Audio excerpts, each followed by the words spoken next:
ಸ್ನೇಹಿತರೆ, welcome to Magod falls. ಇದೊಂದು ಸುಂದರವಾದಂತಹ ಫಾಲ್ಸು ಲೊಕೇಟ್ ಆಗಿರುವುದು ನಮ್ಮ ಉತ್ತರ ಕನ್ನಡ ಜಿಲ್ಲೆಯ ಯಲ್ಲಾಪುರ ತಾಲೂಕಿನಲ್ಲಿ. ಯಲ್ಲಾಪುರದ ದಟ್ಟ ಅರಣ್ಯದ ನಡುವೆ ಇರುವಂತಹ ಒಂದು ಅಮೇಝಿಂಗ್ ಆದಂತಹ ವಾಟರ್ ಫಾಲ್ಸು. ಇದು ನದಿ ಕ್ರಿಯೇಟ್ ಆಗಿರುವುದು ಬೇಡ್ತಿ ನದಿಯಿಂದ. ಯಲ್ಲಾಪುರ ಮೇನ್ ಸಿಟಿಯಿಂದ ನೋಡೋದಾದರೆ ಆಲ್ಮೋಸ್ಟ್ ಒಂದು 17 ಕಿಲೋಮೀಟರು. ಇನ್ನು ನಮ್ಮ ಶಿರ್ಸಿಯಿಂದ ನೋಡೋದಾದರೆ ಅರೌಂಡ್ ಒಂದು 45 to 48 ಕಿಲೋಮೀಟರ್ ಡಿಸ್ಟೆನ್ಸು. ಇದೊಂದು ಉತ್ತರ ಕನ್ನಡ ಜಿಲ್ಲೆಯ ಪ್ರಮುಖ ಪ್ರವಾಸಿ ತಾಣಗಳಲ್ಲಿ ಒಂದು. ನಿಮ್ಗೆ ಈಗಾಗಲೇ ಹೇಳಿರುವ ಹಾಗೆ ಉತ್ತರ ಕನ್ನಡದಲ್ಲಿ ಹಲವಾರು ಫಾಲ್ಸ್ಗಳಿದೆ. Especially Jog falls, Unchalli falls, Magod falls. So ಅದೇ ರೀತಿ ಇದು ಕೂಡ ಒಂದು ಅದ್ಭುತವಾದಂತಹ ಫಾಲ್ಸು. ಇನ್ನು ನೀವು ಇಲ್ಲಿಗೆ ರೀಚ್ ಆಗ್ತೀರಾ ಅಂತಂದರೆ ಪ್ರೈವೇಟ್ ವೆಹಿಕಲಲ್ಲೇ ಹೋಗಬೇಕಾಗುತ್ತೆ. ಯಾವುದೇ ರೀತಿಯಾದಂತಹ ಪಬ್ಲಿಕ್ ಬಸ್ಸಿನ ವ್ಯವಸ್ಥೆ ಇಲ್ಲ. ಸೊ ಅದಕ್ಕೆ ನೀವು ಪ್ರೈವೇಟ್ ವೆಹಿಕಲ್ ಥ್ರೂನೇ ಹೋಗಬೇಕಾಗುತ್ತೆ. ಇನ್ನು ಈ ಪ್ಲೇಸ್ಗೆ ಎಂಟ್ರೆನ್ಸ್ ಫೀಸ್ ಅಂತ ಅಡಲ್ಟ್ಗೆ ಆಲ್ಮೋಸ್ಟ್ ಒಂದು 30 ರೂಪೀಸ್ ಎಂಟ್ರೆನ್ಸ್ ಫೀಸ್ ಇರುತ್ತೆ. ಪಾರ್ಕಿಂಗ್ಗೆ ಸ್ವಲ್ಪ ಅಮೌಂಟು ಮತ್ತು ನೀವು ಎಂಟ್ರೆನ್ಸ್ ಫೀಸ್ ಅಂತ ಪೇ ಮಾಡಿಕೊಂಡು ಮುಂದುವರಿಬೇಕಾಗುತ್ತೆ. ಇನ್ನು ಪಾರ್ಕಿಂಗಿಂದ ಆಲ್ಮೋಸ್ಟ್ ಒಂದು 300 ಮೀಟರ್ ನೀವು ಮುಂದುವರೆದರೆ ಅಲ್ಲಿಂದ ಎಕ್ಸಾಕ್ಟಾಗಿ ಮಾಗೋಡ್ ಫಾಲ್ಸ್ನ ವ್ಯೂ ಪಾಯಿಂಟನ್ನು ರೀಚ್ ಆಗ್ತೀರಾ.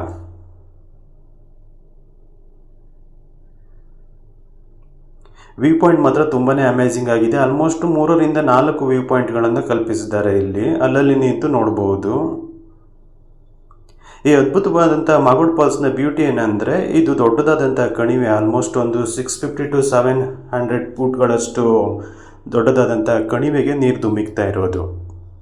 ಬೇಡ್ತಿ ರಿವರು ಕಾಡಿನಲ್ಲಿ ಹರ್ಕೊಂಡ್ಬಂದು ಇಲ್ಲಿ ದೊಡ್ಡದಾದಂತಹ ಕಣಿವೆಯನ್ನು ನಿರ್ಮಾಣ ಮಾಡಿ ಅಲ್ಲಿ ನೀರಿನಲ್ಲಿ ಬೀಳ್ತಾ ಇರುವುದು. ಇದು ಆಲ್ಮೋಸ್ಟ್ 2 ಸ್ಟೆಪ್ಗಳಾಗಿ ನೀರು ಬೀಳ್ತಾ ಇರೋದು. ಸೊ ಅದಕ್ಕೆ ತುಂಬ ಅದ್ಭುತವಾದಂತಹ ವ್ಯೂವನ್ನು ನೀಡುತ್ತೆ. ಸೊ ನಾನು ವಿಸಿಟ್ ಮಾಡಿರೋದು ಇದು ಆಲ್ಮೋಸ್ಟ್ ಜುಲೈ ಮಂತಲ್ಲಿ. ಅದಕ್ಕೆ ತುಂಬಾ ಮಳೆ ಬೇರೆ ಬರ್ತಾಯಿತ್ತು. ಆಮೇಲೆ ಪಾಕ್ ಕೂಡ ಕವರ್ ಆಗಿತ್ತು. ಸೊ ವಿಸಿಬಿಲಿಟಿ ನೀವು ಜಲಪಾತನ ನೋಡ್ತೀರಂತಂದರೆ ಕ್ಲಿಯರಾಗಿ ಕಾಣಿಸ್ತಾ ಇರಲಿಲ್ಲ. ಅಷ್ಟೊಂದು ನೀರು ಬಿದ್ದು ಅಲ್ಲಿ ಪಾಕ್ ಸೃಷ್ಟಿ ಮಾಡ್ತಾ ಇತ್ತು. ಇದೊಂದು ತುಂಬಾ ಅದ್ಭುತವಾದಂತಹ ಫಾಲ್ಸು. ಇನ್ನು ಸೇಫ್ಟಿ ದೃಷ್ಟಿಯಿಂದ ಕೆಳಗೆ ಇಳಿಯುವ ವ್ಯವಸ್ಥೆಯನ್ನು ಕಲ್ಪಿಸಿಲ್ಲ. ಆದರೂ ತುಂಬ ಜನ ಕ್ರೇಜ್ ಇರೋರು ಕೆಳಗಡೆ ಹೋಗ್ತಾರೆ. ಸೊ ಸಾವು ನೋವುಗಳು ಸಂಭವಿಸ್ತಾ ಇರುತ್ತೆ ಇಲ್ಲಿ. ಅದಕ್ಕೆ ಯಾರೇ ಈ ಪ್ಲೇಸಿಗೆ ಬಂದ್ರೂ ತುಂಬ ಸೇಫ್ ಆಗಿರಿ. ದುಸ್ಸಾಹಸಕ್ಕೆ ಕೈ ಹಾಕೋದಕ್ಕಿಂತ ಸೇಫ್ಟಿಯಿಂದ ವ್ಯೂ ಪಾಯಿಂಟಲ್ಲಿ ನಿಂತು ನೋಡಿ ವಾಪಸ್ ಬರೋದು ವಾಸಿ. ಸೊ ಕಡಿಮೆ ಎತ್ತರವನ್ನು ನೋಡೋದಾದರೆ ಸುಮಾರು ಒಂದು 650 ರಿಂದ 700 ಫೀಟ್ಗಳಷ್ಟು ಎತ್ತರದಿಂದ ನೀರು ಕೆಳಗಡೆ ಧುಮ್ಮಿಕ್ತಾ ಇರೋದು. ಇನ್ನು ಇದು ದಟ್ಟವಾದಂಥ ಅರಣ್ಯದ ನಡುವೆ ಇರೋದು. ನೀವು ಸುತ್ತಲೂ ನೋಡುವ ಹಾಗೆ ಕಂಪ್ಲೀಟಾಗಿ ದಟ್ಟ ಹಸಿರಿನ ಅರಣ್ಯ ಕವರ್ ಆಗಿರೋದನ್ನು ನೋಡಬಹುದು.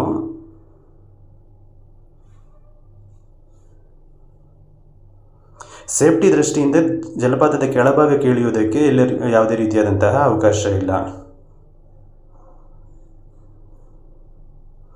ಎಸ್ಪೆಷಲಿ ನೀವು ಜುಲೈ ಟು ಅಕ್ಟೋಬರ್ ಸೀಸನಲ್ಲಿ ಬರ್ತೀರಾ ಅಂತಂದರೆ ತುಂಬ ಮಳೆ ಬರೋ ಟೈಮ್ ಆದ್ದರಿಂದ ಹೆವಿ ನೀರನ್ನು ನೀವು ನೋಡ್ಬೋದು. ಅದರ ನಂತರನೂ ಬಂದರೆ ವ್ಯೂ ಚೆನ್ನಾಗಿರುತ್ತೆ, ಬಟ್ ನೀರು ಸ್ವಲ್ಪ ಕಡಿಮೆ ಇರುತ್ತೆ.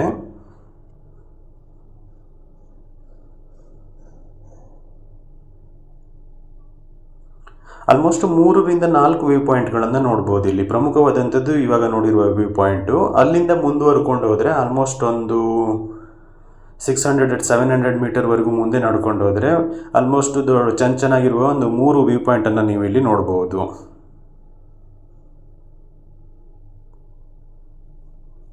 ಇಲ್ಲಿನ ಪ್ರಕೃತಿಯನ್ನು ಆಸ್ವಾದಿಸೋದಕ್ಕೆ ಒಂದು ಆನಂದ. ಯಾಕಂದರೆ ಪಾಕ್ ಕವರ್ ಆಗಿದ್ದು ಆಲ್ಮೋಸ್ಟ್ ಕಾಡಿನ ನಡುವೆ ಹೋದ್ರೂ ಕೂಡ ನಿಮಗೆ ಮಂಜಾಗಿ ಕಾಣಿಸುತ್ತೆ. ಇವನ್ ಮಧ್ಯಾಹ್ನ ಟೈಮ್ವರೆಗೂ ಕೂಡ ಕಂಪ್ಲೀಟಾಗಿ ಪಾಕ್ ಕವರ್ ಆಗಿರುತ್ತೆ ಇಲ್ಲಿ. ಇದು 2ನೇ ಅದ್ಭುತವಾದಂತಹ ವ್ಯೂ ಪಾಯಿಂಟು. ಇಲ್ಲಿ ತುಂಬ ಜನ ರೀಲ್ಸ್ ಕ್ರೇಜ್ ಇರೋರು ಬಂದು ರೀಲ್ಸ್ ಮಾಡ್ತಾರೆ. ಒಂದು ಕಡೆ ಅಮೇಝಿಂಗ್ ವ್ಯೂ ಪಾಯಿಂಟ್ ಇದೆ, ಇನ್ನೊಂದು ಕಡೆ ದಟ್ಟವಾದ ಅರಣ್ಯ ಇದೆ ಮತ್ತು ಅಲ್ಲಲ್ಲಿ ಕಾಣಿಸುವ ಅರಣ್ಯದ ಮೇಲ್ಭಾಗದಲ್ಲಿ ಕಾಣಿಸುವಂತಹ ಜಲಪಾತಗಳನ್ನು ಕೂಡ ನೀವು ಇಲ್ಲಿಂದ ನೋಡ್ಬೋದು. ಹೋಗೋದಕ್ಕೆ ರೀತಿ ಸ್ಟೆಪ್ಸನ್ನು ಕವರ್ ಮಾಡಿದ್ದಾರೆ. ಸೊ ಮೇನ್ ವ್ಯೂ ಪಾಯಿಂಟಿಂದ ಆಲ್ಮೋಸ್ಟ್ ನೀವು ಒಂದು 600-700 ಮೀಟರ್ವರೆಗೆ ನಡ್ಕೊಂಡು ಹೋಗಬೇಕಾಗತ್ತೆ ಮುಂಭಾಗದಲ್ಲಿ. ಅಲ್ಲಿ ಆಲ್ಮೋಸ್ಟ್ ಒಂದು 3 ರಿಂದ 4 ವ್ಯೂ ಪಾಯಿಂಟ್ಗಳು ಸಿಗುತ್ತೆ ನಿಮಗೆ.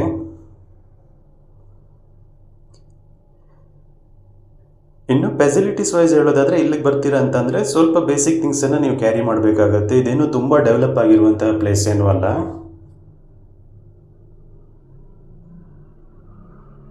ಸೊ ಅದಕ್ಕೆ ಬೇಸಿಕ್ ಥಿಂಗ್ಸನ್ನು ನಿಮ್ಮ ಜೊತೆ ನೀವೇ ಕ್ಯಾರಿ ಮಾಡಬೇಕಾಗುತ್ತೆ.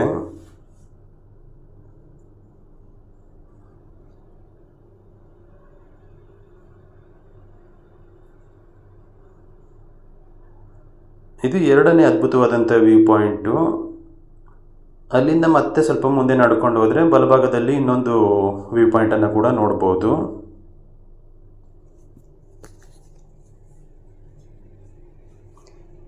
ಇದು ಚಿಕ್ಕದಾದಂಥ ಟ್ರೆಕ್ಕಿಂಗ್ ಕೂಡ ಹೌದು.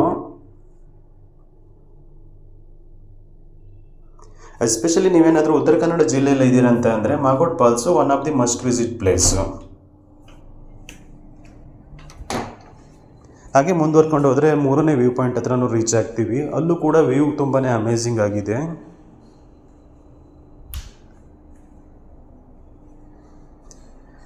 ನಾನು ಜುಲೈ ಟೈಮಲ್ಲಿ ಹೋಗಿರೋದ್ರಿಂದ ತುಂಬ ಮಳೆ ಇರೋ ಕಾರಣಕ್ಕೆ ಕಂಪ್ಲೀಟಾಗಿ ಪಾಗ್ ಕವರ್ ಆಗಿದ್ದು ಜಲಪಾತವನ್ನು ನೋಡೋದು ಸ್ವಲ್ಪ ಕಷ್ಟನೇ ಅನಿಸ್ತಾ ಇತ್ತು.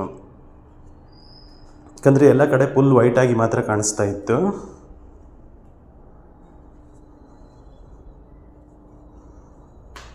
ಎಸ್ಪೆಷಲಿ ರೈನಿ ಸೀಸನಲ್ಲಿ ಬಂದರೆ ಇದೊಂದು ಅಡ್ವಾಂಟೇಜು. ಅದ್ಭುತವಾದಂತಹ ಪಾಗ್ ಇರುವಂಥ ಟೈಮನ್ನು ನೋಡ್ಬೋದು. ಹೀಗೆ ಮುಂದುವರ್ಕೊಂಡು ಹೋದರೆ ಆಲ್ಮೋಸ್ಟ್ ಒಂದು 3ರಿಂದ 4 ವ್ಯೂ ಪಾಯಿಂಟ್ಗಳನ್ನು ನೋಡ್ಬೋದು. ಎಲ್ಲನೂ ತಿಕ್ ಫಾರೆಸ್ಟ್ನ ನಡುವೆ ಹೋಗೋದ್ರಿಂದ ಇದೊಂದು ಅದ್ಭುತವಾದಂಥ ಅನುಭವ ಕೂಡ. ಎಸ್ಪೆಷಲಿ ಯಾರ್ಯಾರು ಫಾಲ್ಸನ್ನು ನೋಡ್ತೀರಾ, ಆಮೇಲೆ ಟ್ರೆಕ್ಕಿಂಗ್ನಲ್ಲಿ ಇಂಟ್ರೆಸ್ಟ್ ಇದೆಯೋ ಅವ್ರಿಗೆ ಇದೊಂದು ಅದ್ಭುತವಾದಂತಹ ಪ್ಲೇಸು. ಇನ್ನು ಇಲ್ಲಿ ಟೈಮಿಂಗ್ ಕೂಡ ಇರೋದ್ರಿಂದ ಆದಷ್ಟು ಡೇ ಟೈಮಲ್ಲಿ ವಿಸಿಟ್ ಮಾಡೋದು ವಾಸಿ. ಆಮೇಲೆ ಈ ಪ್ಲೇಸ್ನ ನಿಯರ್ ಬೈ ಹಲವಾರು ಟೂರಿಸ್ಟ್ ಸ್ಪಾಟ್ಗಳಿದೆ. ಒಂದು ಜೇನ್ಕಲ್ ಗುಡ್ಡ ಇದೆ, ಆಮೇಲೆ ಇನ್ನೊಂದು ಕವಡೆಕೆರೆ ಅಂತ ಬರುತ್ತೆ, ಆಮೇಲೆ ಒಂದು 7 to 8 ಕಿಲೋಮೀಟರ್ ಡಿಸ್ಟೆನ್ಸಲ್ಲಿ ಚಂದಗುಳಿ ಮಹಾಗಣಪತಿ ಟೆಂಪಲ್ ಕೂಡ ನೋಡ್ಬೋದು. ಗಂಟೆ ಗಣಪತಿ ಟೆಂಪಲ್ ಇದೆ. ಆಮೇಲೆ ಮುಂದುವರೆದ್ರೆ 17 ಕಿಲೋಮೀಟ್ರಲ್ಲಿ ಯಲ್ಲಾಪುರ ಬರುತ್ತೆ, ಅಲ್ಲಿ ಹಲವಾರು ಟೂರಿಸ್ಟ್ ಸ್ಪಾಟ್ಗಳಿರೋದನ್ನು ನೋಡ್ಬೋದು. ಅದರಿಂದ ಉತ್ತರ ಕನ್ನಡ ಜಿಲ್ಲೆಯಲ್ಲಿ ನೀವಿದ್ರೆ ಒನ್ ಡೇ ಟ್ರಿಪ್ ಅಂತ ಪ್ಲ್ಯಾನ್ ಮಾಡ್ಕೊಂಡ್ಬಂದರೆ ಈ ಪ್ಲೇಸ್ನಲ್ಲಿ ಹಲವಾರು ವಿಚಾರಗಳನ್ನು ಕವರ್ ಮಾಡ್ಬೋದು. ಟೈಮ್ ರಿಸ್ಟ್ರಿಕ್ಷನ್ ಇರೋದ್ರಿಂದ ಸೊ ನೀವು ಇಲ್ಲಿಗೆ ಬರ್ತೀರಾ ಅಂತಂದರೆ ಪ್ರಾಪರಾಗಿ ಪ್ಲ್ಯಾನ್ ಮಾಡ್ಕೊಂಡು ಬರಬೇಕಾಗತ್ತೆ. ಇನ್ನು ಆಲ್ಮೋಸ್ಟ್ ಒಂದು 36 ಕಿಲೋಮೀಟರ್ಸಲ್ಲಿ ಸಾತೋಡಿ ಫಾಲ್ಸ್ ಕೂಡ ಇದೆ, ಅದನ್ನು ಕೂಡ ನೀವು ವಿಸಿಟ್ ಮಾಡ್ಬೋದು. ಸೊ ಎಲ್ಲ ಅದ್ಭುತ ಪ್ಲೇಸ್ಗಳು ಇರೋದು ಆಲ್ಮೋಸ್ಟ್ ಒಂದೇ ಜಿಲ್ಲೆಯಲ್ಲಿ ನಿಯರ್ ಬೈಯಲ್ಲಿ ಆಲ್ಮೋಸ್ಟ್ 10 to 15 ಕಿಲೋಮೀಟರ್ ಡಿಸ್ಟೆನ್ಸಲ್ಲಿ ಇವುಗಳನ್ನೆಲ್ಲವನ್ನು ನೋಡ್ಬೋದು. ಹೀಗೆ ಹಲವಾರು ವ್ಯೂ ಪಾಯಿಂಟ್ಗಳಲ್ಲಿ ನಿಂತು ನೀವು ಈ ಮಾಗೋಡ್ ಫಾಲ್ಸನ್ನು ವೀಕ್ಷಣೆ ಮಾಡ್ಬೋದು. ಆಮೇಲೆ ಇಲ್ಲಿಗೆ ಯಾರೇ ಬಂದ್ರೂ ಪ್ಲಾಸ್ಟಿಕ್ಕನ್ನು ಎಸೆಯೋದನ್ನು ನಿಷೇಧಿಸಿ, ಯಾಕಂದರೆ ಪರಿಸರವನ್ನು ತುಂಬ ನಾಶ ಮಾಡುತ್ತೆ. ಅದಕ್ಕೆ ಪ್ಲಾಸ್ಟಿಕ್ಕನ್ನು ನಿಮ್ಮ ಜೊತೆ ಕ್ಯಾರಿ ಮಾಡೋದು ಅಥವಾ ಇಲ್ಲಿ ಥ್ರೋ ಮಾಡೋದನ್ನು ಬಿಟ್ಟು ಡಸ್ಟ್ಬಿನ್ಗಳಿರೋದ್ರಿಂದ ಅಲ್ಲಲ್ಲಿ ಅದನ್ನು ಎಸೆಯೋದು ವಾಸಿ.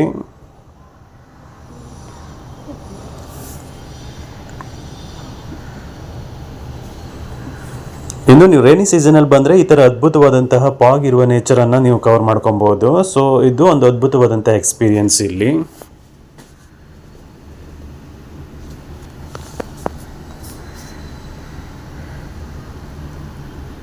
ಹೋಪ್ ಈ ವಿಡಿಯೋ ನಿಮಗೆ ಇಷ್ಟ ಆಗಿದೆ ಅಂತ ಅನ್ಕೊತೀನಿ. ಇಷ್ಟ ಆದರೆ kindly subscribe my YouTube channel. Also hit on bell icon to get all the future notification. ಆಮೇಲೆ ನಿಮ್ಮ ಫ್ರೆಂಡ್ಸು ಯಾರು ಈ ಪ್ಲೇಸ್ಗಳಿಗೆ ವಿಸಿಟ್ ಮಾಡಬೇಕಂತ ಅಂದ್ಕೊಂಡಿದ್ದಾರೋ ಅವ್ರಿಗೆ ಈ ವಿಡಿಯೋನ ಶೇರ್ ಮಾಡಿ. ನಾನು ಇದರಲ್ಲಿ ಹಂಚ್ಕೊಂಡಿರುವಂಥ ಹಲವಾರು ಅದ್ಭುತ ವಿಚಾರಗಳು ಅವ್ರಿಗೂ ಹೆಲ್ಪ್ ಆಗುತ್ತೆ. ಪ್ಲಸ್ ಅವ್ರು ಪ್ಲ್ಯಾನ್ ಮಾಡ್ಕೊಂಡು ಬರೋದಕ್ಕೆ ಇದು ಹೆಲ್ಪ್ ಆಗುತ್ತೆ.